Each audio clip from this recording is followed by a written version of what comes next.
My name is Tiffany. I work on the Solana Foundation, primarily focusing on games, media, and entertainment. My background, I joined from Polygon, and I got started in Web3 through games, through a studio called Dustbreakers. But love to welcome everyone on this panel.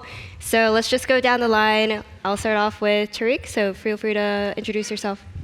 Hi everyone, Tariq here, aka Boring Dad. The boring part's supposed to be sarcastic, but I've been partying so hard for the last few days that I can make absolutely no guarantees about today, so forgive me in advance. I've been in crypto since 2016, margin trading a lot. I was a pretty big degen for a while. I was an investor and an advisor to Voyager, which was a pretty big crypto broker that went down with the whole FTX, 3AC, Luna, Celsius. So don't hate me, I have nothing to do with that. My background is actually creative. I've been working in the creative field for 20 years, before some of you were born probably. Writer, director, worked mainly in film and animation, and basically started a game studio in 2018. Called Vital XP, and we've been working on this game called Low Life Forms. Is that right, intro-wise, time-wise? Yeah. All right. It's a great intro. All right. Damn, that's impressive. Okay, so I'm Peter, and I'm creative director at Trailblazer Games. My background is mostly from the Web2 side of things. I kind of came into this through Trailblazer Games, actually. Background started in AAA at Crytek, first-person shooters, just a gamer at heart, basically. Made my way into Facebook gaming, and from there into mobile gaming and various creative services to different game companies.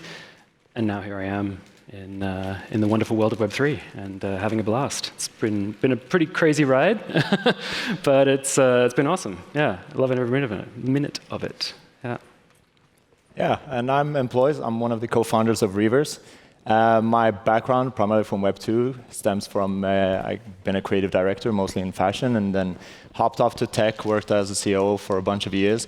Started off my crypto journey as a simple degen, aping in for literally the apes of the NFTs. Started off working with Reavers with my colleague Mape, who's in the audience today as well. Been grinding on it for a year, and we launched it late September, and it's been a hell of a ride, like the hurricane outside, man. Thank you guys for the wonderful introductions, and all of you guys have very interesting creative backgrounds, which I want to touch upon later today. But just want to kick us off today a little bit focused on kind of the NFT launches that you guys have all had. So Peter, I know last year Trailblazer did a very interesting NFT launch where you guys didn't mint out the entire collection, but did it in weeks. So love to hear kind of that experience and maybe some learnings there. Yeah, that was last year. It's like a lifetime ago in this space. We minted 1,000. We launched 1,000 NFTs every week for 10 weeks to create the full collection. The rationale behind this is that we wanted to actually introduce every single week and focus it around a particular class of the dragons, in our case, which are the core fundamental building block for the IP that we have. It allowed us to week on week, gradually introduce facets and aspects of the lore while gaining live feedback and kind of a degree of space to react to what our users were telling us, as well as gradually introduce concepts for the game as well. So sort of week by week, almost chapter by chapter.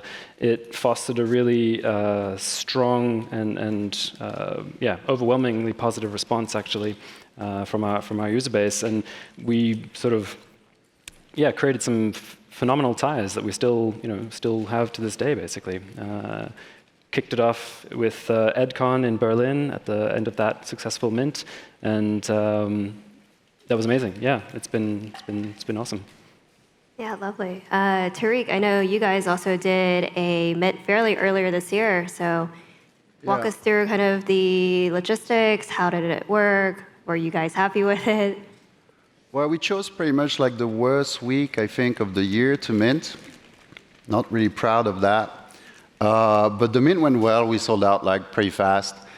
It was like a small, almost like confidential mint because it was like 1,111 like units. But we were really looking at it like a testing ground, like a sample where we could like grow like the community of like hardcore OG like Web3 gamers. I see a few here, and you know, I think like what we really realized that, you know, for a game that has the time of development like we do, right, where we haven't launched yet, the game isn't live, and we've been working at it for like 3 years, and there's still like one more, a few months basically before like the launch.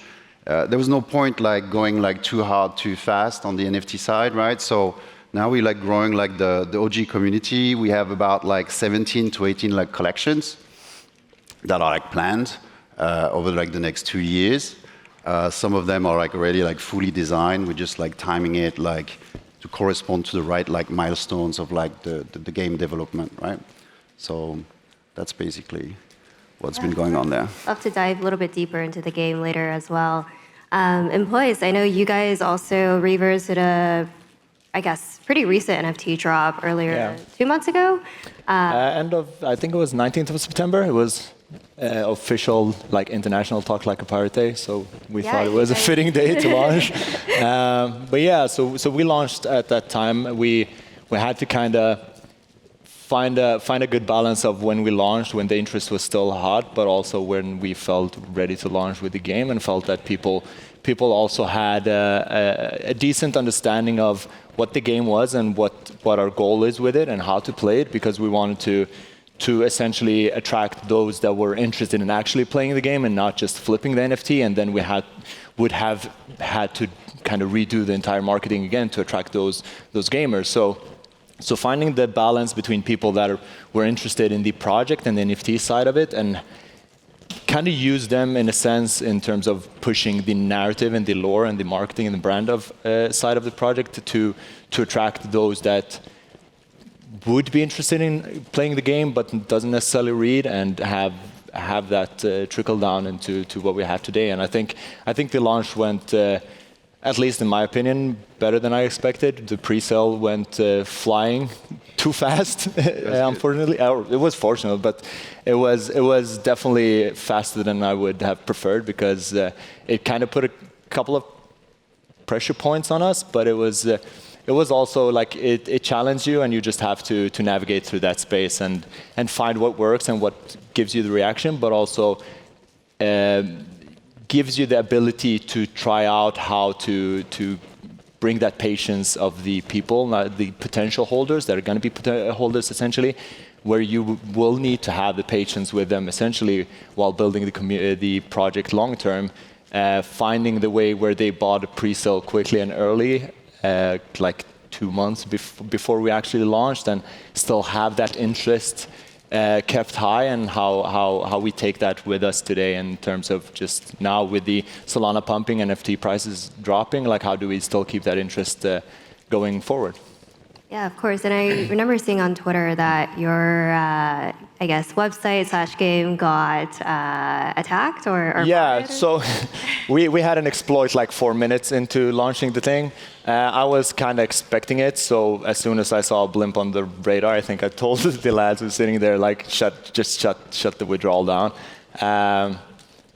Unfortunately, it took longer than we were hoping to fix it. It took around 10 days-ish to patch things up. But that also, I mean, you can look at it in multiple ways. I think what the positive I can take from there is that people kind of build a trust in us as founders, because they saw that we were there, they saw that we were calm and collected, and were there talking and understanding with the community, and not just necessarily defensive or hiding and trying to fix things in the shadows. And I think that helped a lot, because I mean, it gave us definitely a quick chance to just prove ourselves as creators in the space. But yeah, it was mentally tough. It was 22 hours of just grinding a day, and then having people yell in your ear, concerned. And I mean, I understand it. People are afraid. People have had horrible experiences, but just kind of showing that we got this and we will move forward. And essentially, people have forgotten about it today. And I think it shows in terms of how to manage and also not just manage a community, because essentially it's also building the brand of it. It's setting the stone of what the foundation we want to do with the project. Yeah, awesome. And also you live and you learn, and hopefully this is like a blessing in disguise. It is what it is. It is what it is. It's part of the space. Definitely. Peter, I want to kind of get to know a little bit more about the IP, Eternal Dragons, the gameplay, what you guys have planned coming up in the next 3 months to 2024.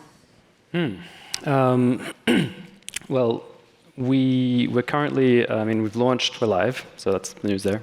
The game is out. We're out in test markets right now, kind of adapting, I guess, like a pretty standard process for agile development in a typical sort of Web2 game space. It's an auto battler, sort of auto chess, if people know about that. And it's been, I think the thing that's been the most interesting and challenging, I think, from my side of things involved in the project has been to come into a project where normally in a game dev situation, you have your pre-production where you sort of develop the IP. When I arrived, the IP was essentially established. We have these immutable assets that now are there forever, and working around that and understanding how that changes and sort of shifts my relationship to the creative process has been a really interesting one. And I think what it led to was this concept of sort of lore markers, where we basically our NFT collection is an immutable set of assets. But we also know that we're going to lens them in different ways through different products. And in a way, the NFTs are not the end product. They are sort of a filter through which you can experience multiple products differently down the line. And some of the challenges there is also, you have the people who own NFTs. And at the beginning, the idea is like, oh, well, I own the NFT, so I own the product, and this is the thing that. And actually, we have to sort of work a lot on our narrative and how we relate, communicate with our audience to actually explain to them that, look, it's in your best interest, it's in our best interest. We're not necessarily making this so that we can make, I don't know, whatever it is out of the NFTs. It's actually because we want to build an ecosystem which will bring in a massive audience from outside of this space into the Web3 ecosystem and leverage this kind of brand new technology and awesome potential and possibilities around asset ownership in a digital environment. I don't know if that answered your question, but I think that's great. Yeah. I also recently checked out the game as well, and I think it's on mobile. Yes, that's right. Yeah, we're live on Android. You can go to eternaldragons.com and get the APK or the test flight builds. It's every 2 weeks we push an update. We have a league system going on. There's already kind of the possibility to earn and gain immutable assets that will be, well, more on that later. But yeah, it's exciting times. Yeah, and in Tariq, I really want to better understand kind of where you want to take the Vital XP IP forward and how you envision kind of where your assets will exist and how you want to develop this as a brand. So I'll step back a little bit on that one, like for people to understand a little bit like how we came up with the IPs. I think that is quite important and on topic. So I started like writing like low-life forms like about 8 or 9 years ago, right? And it was originally for an animated series. And the idea was like relatively simple. It was the intersection between science fantasy on one side and the underground criminal world on the other. And I think like when we're talking about IP development, and in particular entertainment IP development, which is really what we're talking about here, first things first, right? What's the territory? Like how would you like one-line it? How do you define it? And for me, I was always looking at like sci-fi, and we were writing a lot of things. I was part of this like writers group. Some of my writers group actually now working on the next GTA, to give you context. And essentially, like each time I was seeing, say, crime and sci-fi together, it was always cyberpunk. And I was like, I want to do something a little bit different, right? So I was looking at, say, science fantasy, like more generally, and you think about like Star Wars, and you think about, for the geeks in the room, episode 4, and you're on Tatooine, and you're in Mos Eisley, and that's the best moment, right? Han Solo is there, guys try to fuck him up, he works for Jabba, smugglers, this and that. And I'm like, okay, let's capture this moment, and let's build an IP just about that moment, right? It's really important. And then like your name, your graphic identity, everything comes from that. That is like what is, like building an IP for entertainment is about. So low-life forms says a lot of different things, right? Because you have the alien life forms, right? That gives you like the sci-fi side. And then you have low-life that gives you the gangster side. But it says also something else. It says like it's tongue-in-cheek.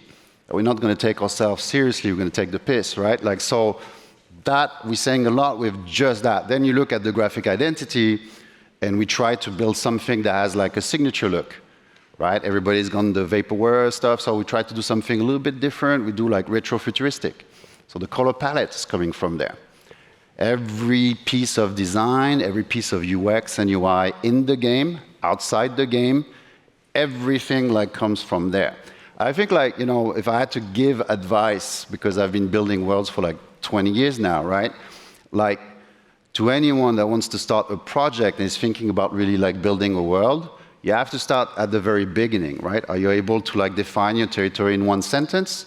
And is everything like consistent across the board? This is not specific to Web3. So how do you integrate them like NFTs? So for us, and I think like that's very specific to games, because games are, different kind of entertainment product, it has to do with the game design, right? So the lowlives that are out, which are just like the collection generation 0, they are playable characters. A playable character is not like any kind of character. A playable character for a game like ours, which is a shooter, they need to be able like to handle like a one-hand gun, a two-hand like rifle. They need to be able like to throw grenades, slide, crouch, ADS, blah, blah, blah. There's all of these things. So all of our characters are already like rigged, animated, and we did like a very, very complex collection, almost as like a test. It was actually the first collection in the world to be based on UE5 metahumans. Parallel did that like a few months ago. We did it a year before them. We were really close with Epic, and we were like testing a lot of like technology with them. But all the other collections are basically tied to the game design. So I'm not going to go like too deep on this, right? But there's a lot of history and lore behind it, I know. There's a lot of storytelling, because we've been at it for like 8 years, which is crazy. Even before like we pivoted to a Web3 game. I actually don't remember your question at all, so I'm just like talking about the thing. Like, literally, I'm there, but I could give like a TED talk about thing. One thing I'd say is that our CTO is the guy who actually built the engine for Call of Duty. Usually that's the mic drop, but I cannot drop the headset. I'll just move on. Like, please. Yeah, no, thank you for the answer. Like, I really like the IP and lore. We've went into your office, play tested the game, saw the worlds and different game modes, and it's very impressive. And Thank 8 you. years in the making, which is crazy. Thank you.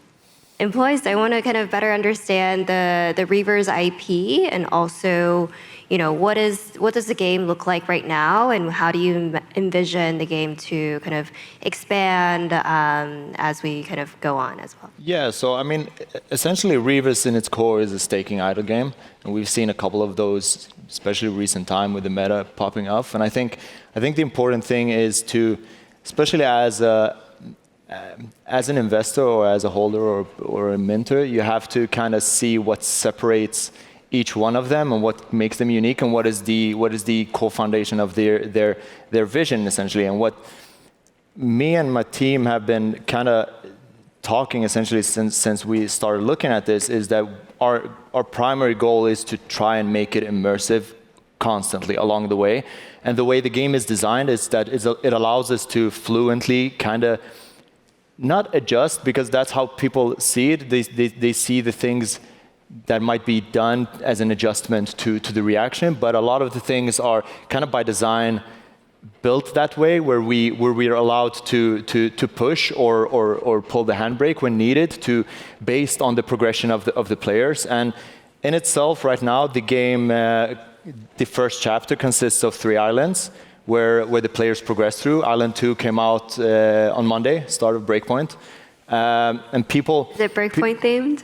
Sorry? Is it Breakpoint themed? If it's what? Is it Breakpoint themed? No, it's plunder themed. But yeah, kind of. No, but so Island 2 came out, and it's quite fascinating to see the reaction between holders of those that have been playing the game as it's intended, leveled up and progressed, and kind of set their strategy early on, because that was also something that we believed were very important, where we allow players to kind of design their gameplay, because some people have a lot of time, some people have few hours per day to spend on the game, but also kind of the beauty of doing your own strategy and sharing it with the community and kind of sharing the tips and tricks between each other, where it's not a one-size-fits-all. And now with the Island 2 stamping out, you kind of see how those who have played it a little bit slower and kind of not necessarily understood that leveling up is the meta with our game, are catching up and are seeing how those that have progressed a lot harder and have gone to Island 2, how much a lot more they earn. But also for us, the long-term vision essentially is just how can we make every aspect of the game immersive and try to push the needle step by step. One thing that we're doing now is we're building an in-game marketplace powered by an actual player in the space, by Sniper, and they're providing incredibly fast APIs. And what that allows us is that we end up keeping the player inside of the game, where they can trade their NFTs still on the marketplaces they prefer, because we allow them to pick and choose whatever marketplace they want, but we don't require them to leave the game and break that UX flow. And even one challenge we met along the way was how do we break the flow where people have to withdraw the NFT from the game to unfreeze it in order to list it, and just figuring out that flow in one click where they can list their NFT that's in the wallet, and it just streamlined unfreezes and lists and go in the game, as well as reverse order where you buy and automatically be able to send it on the game. So things like that is I mean, a lot of people ask, why are you guys doing it? Or why are you putting resources? Is it important? I mean, I can just send people to Magic Eden, Sniper, or Tensor. But I think for us in the core team, like the reason we're doing this is to build cool shit and hopefully be able to push the space a little bit step by step and find ways to kind of collaborate with other creators in the space, other builders, other developers, and kind of bring the forces together and share ideas and kind of make each IP strong in a sense. And that's what I love, like just going into the challenge of the marketplace. It allowed us to figure out a lot of problems that are in gaming and Solana specifically, like haven't been necessarily catered to or paid attention to or even given any thought and care. But it also allowed the marketplaces, because we noticed that, okay, one thing that's happening with NFT, where NFTs used to be very static in their metadata, now they're kind of changing constantly, especially with us, with the level up and the island eligibility and stuff like that. So the metadata is updating constantly, and how do the marketplaces keep up in order to provide the accurate stats? And I think just me nagging on every marketplace allowed them to kind of improve on their aspects on their sides. And I think just coming together and pushing each other will help figure out how to, as Peter said, bring in a lot of new people, because from my point of view, the biggest challenge we have is that we're fighting for the same people instead of trying to solve how do we get more people in, because that's essentially what we want. We want more users in Solana. We want more traders in Solana, because that's how we're all going to win in the end. So that, I mean, for us, especially with the game, the way it's built, and my primary challenge, and that comes very into the topic of brand building, is how do we get people to understand what we're trying to do? And that's the most challenging thing, because you have the whales that read, and they're whales for a reason, because they read, they do the diligence, and they do the strategies, and you have the shrimps that just think about the 0.1 Solana profit and the panic when things dump. And if they, for example, in our case, if they leveled up, they would have earned more, and their ROI would shrink tons in time. So how do we, with UX and proper gameplay guides, like guide them through the game, where they understand that this is the next steps you need to take. Like if you're stuck, this is what you need to do. And I think we're doing it step by step. It's adapting, adjusting, and trying to move on and keep calm. Essentially, people will always have concerns when Solana pumps and NFT prices dumps. But I think it's just keeping it calm and collected, and kind of believing in what you're building, and keep pushing the narrative and the lore that, especially from our side, that we have. I think people slowly get it and slowly see it, and it trickles down essentially. Yeah, definitely agree. And I'm a huge fan of like the kind of gameplay and idle staking games that are now on Solana as well. It's like a new-esque degen way of playing games and exploring kind of what Solana has to offer. I want to shift gears a little bit. I know all of us here on stage have had some history of doing something in Web 2. Curious of your thoughts on how Web3 has enabled another side of IP/brand building, and ways that it's helpful, or maybe ways that it's not as helpful. I guess popcorn to Peter first. Damn. On the spot. Good question. How has Web3 helped? Helped develop with your IP and building a brand. I think where it's been really interesting is in the community side of things, and the amount of connection that we have at a very early stage with the people who are sort of basically involved with us from the very get-go.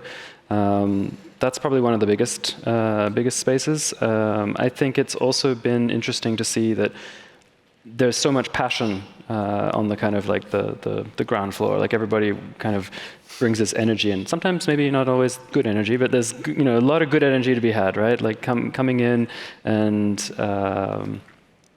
people want something that we're making to succeed. So they'll give a lot of their energy into it, and you really you build strong community. I think that would be one of the biggest standout things in that I can think of off the top of my head. Probably think of something really good as soon as you start speaking, but yeah, I'll throw it over. No. I mean, clearly, community is the number one, I think, like factor in terms of like Web3. I would say like together with it, you have like incentivization, right, which is kind of like the same thing for like Web3 degens, right?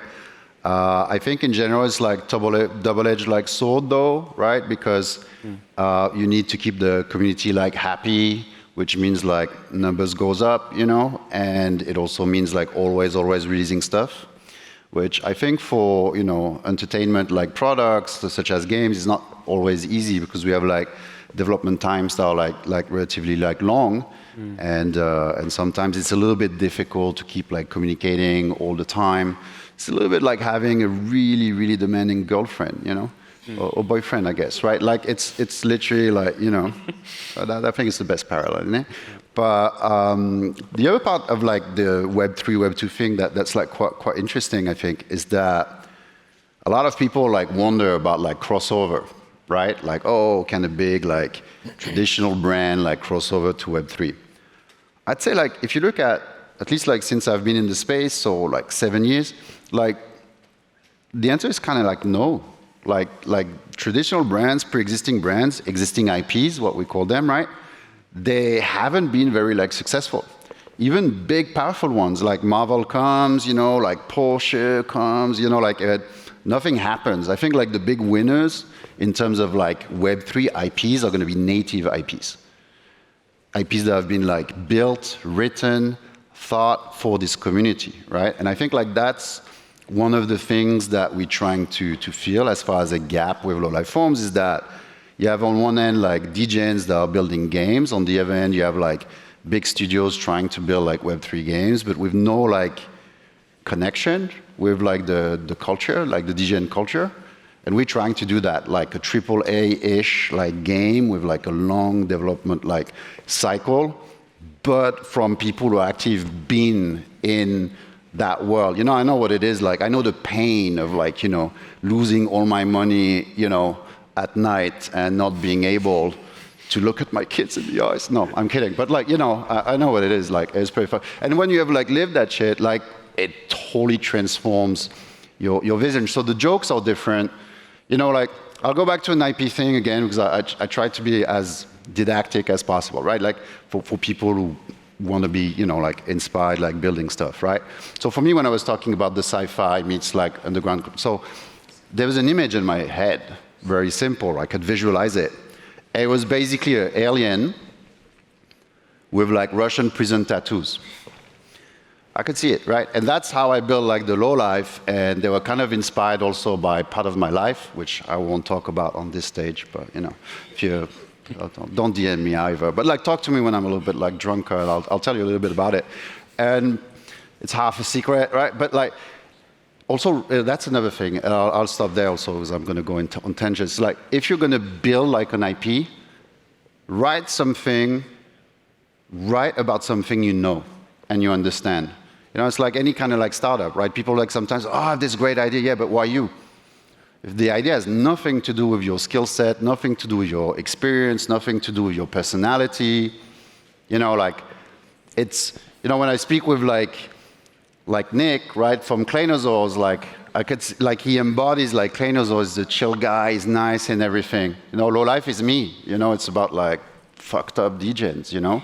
So I'm building something that corresponds to, you know, what I know. So how I relate that to the original question is that I think that's why like the big winners of the big IPs that are going to be Web3 are going to be native. That's very interesting. I feel like, you know, when we talk, all three of us in conversations, like, you know, there's a lot of these AAA game studios or large major brands coming into Web3, but most of the time you don't see them do a lot on chain or just very minimal things. So it's very interesting that you bring up like a lot of the IP that you think will succeed are very Web3 native IP, and probably that's because, you know, they understand the audience, they understand who they're building this for. But yeah, I think that's super interesting. And then employees, I also do want to give you the chance to answer the question as well. I mean, I'm gonna catch up on these guys because the community side of it is definitely what. I mean, you can have an IP in your head, but if nobody believes in it or listens to it, it's not gonna matter. So the community side definitely helps, and I think, like you said, Tariq, just especially building a game. I was talking to a fellow developer the other day, and I was like, I don't think people realize how long and how tough it is to build things. Like, you can be a good coder, but you also have to be a good UX designer. You have to be a good, like, it takes a lot of effort to actually build the smallest things.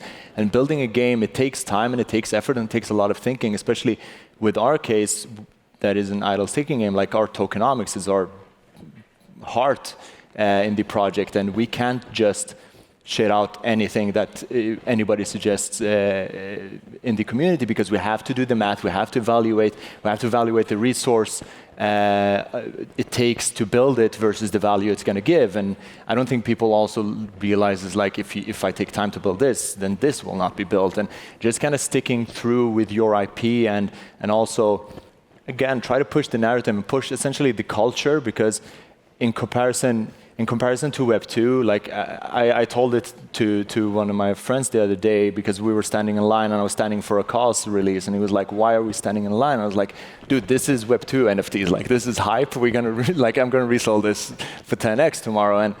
And just having that culture where you kind of resonate with an NFT or a project or a community. And as a founder, I think the biggest challenge we have is to, and I was talking to you about it in the lounge, like, is to find the balance where you give the community what they need in terms of transparency, in terms of the vibes and the marketing and the communication, and just having them feel heard, but also extremely important to allow yourself to build in peace, because as soon as you build with the community, that's when you lose focus on what you're building, and as soon as you build in silence, then you're going to lose the community. So I think having that balance is extremely important. It's extremely challenging, because Web3 is a massively fast-paced environment. Like, in Web2, I can do 8 to 5, and if you want something, DM me on LinkedIn, I might answer.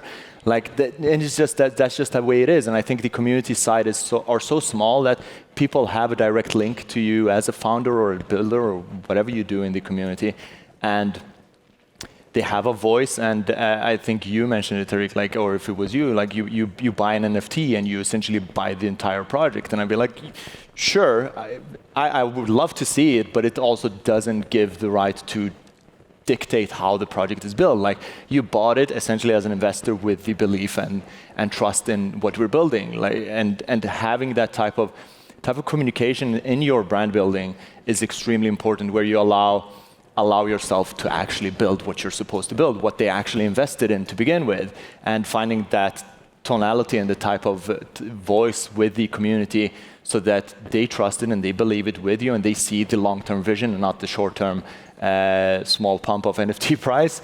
And also be able to, because like you mentioned Claynosaurs, and one thing I love about Claynosaurs and a couple of other projects there, that their strongest IP is the voices of the community, because they massively believe in the project and the communities and the brand, and they resonate with it, and they just want everybody else to see it and come in and vibe with it. And I think Max said it early on in his speech, like, just posting about your newly bought NFT and get rated with like 100 Twitter pings, like that's just, it's the beauty of it. And if you use it properly to your advantage to push the IP and the narrative of the brand, I think that's when you win. But as soon as you lose focus of what you actually are supposed to build, that's when it all falls apart.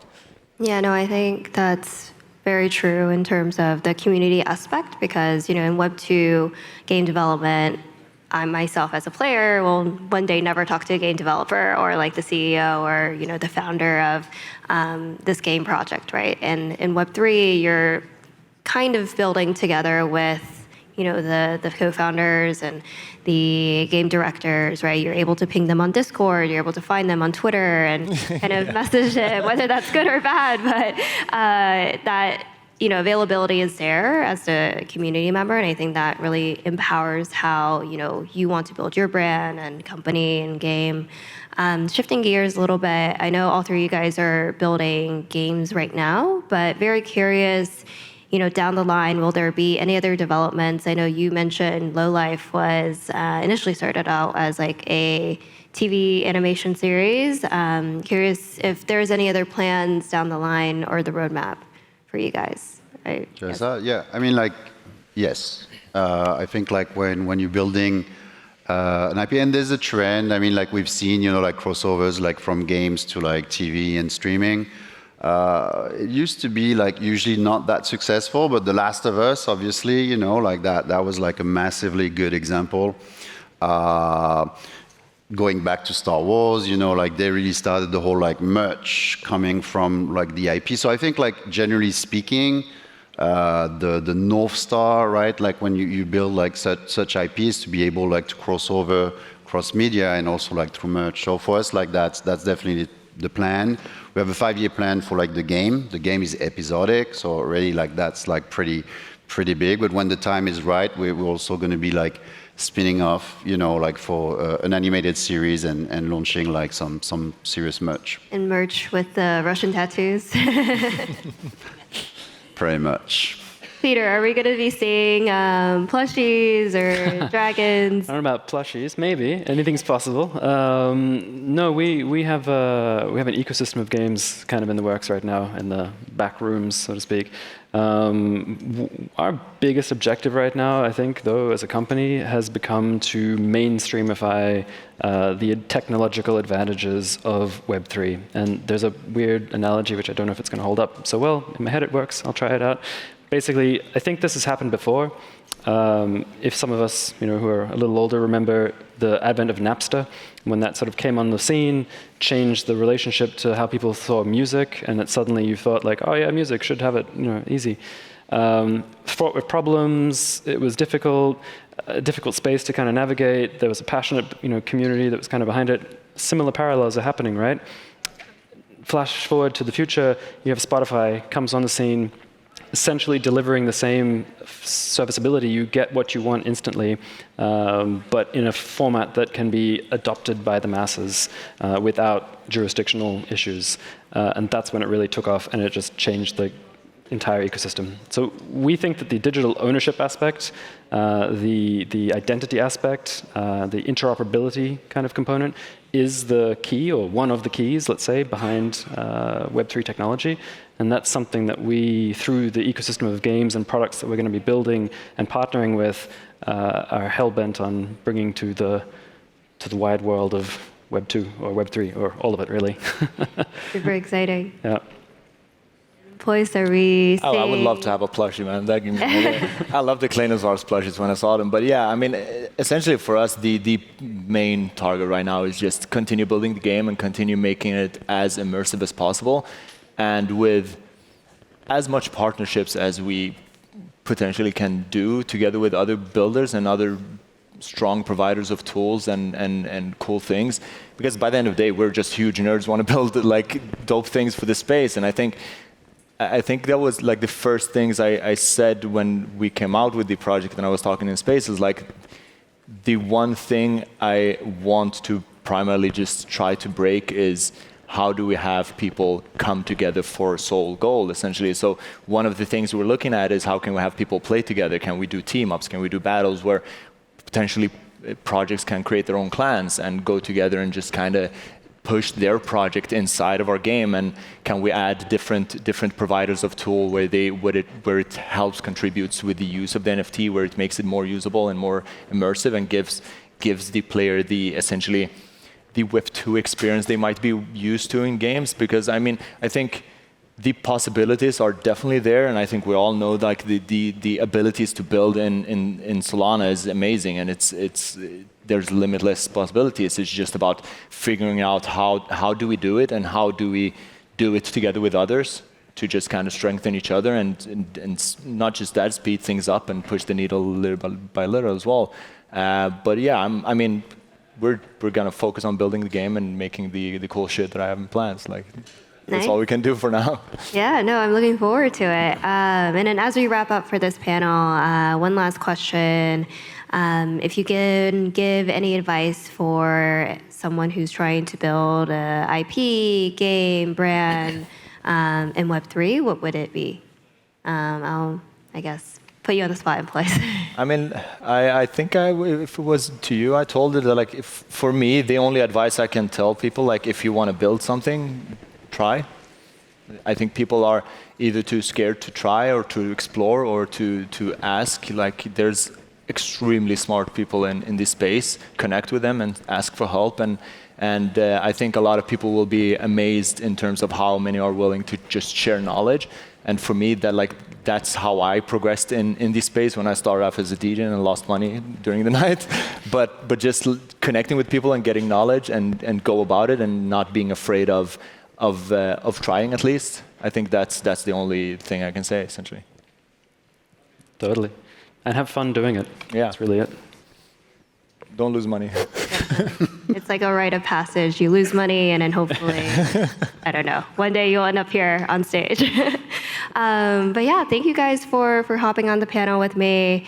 Love the conversation about IP development and brand building and Web3. So thanks. Thank you so much.